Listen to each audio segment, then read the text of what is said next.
Уважаеми колеги, критериите, по които Брюксел оценява резултатите от едни или други избори, се базират не на фактите, а на идеологическите предпочитания на евроначалниците.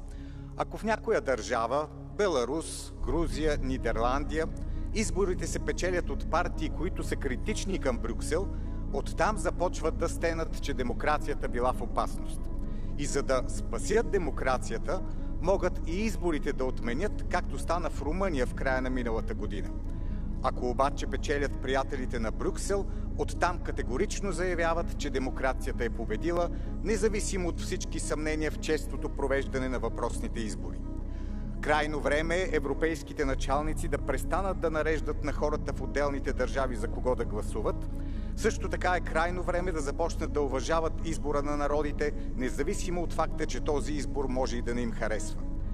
Колкото повече Еврокомисията се сърди на избирателите, задето са гласували за Алтернатива за Германия, Националния сбор или Възраждане, толкова повече избирателите се убеждават, че са направили правилния избор.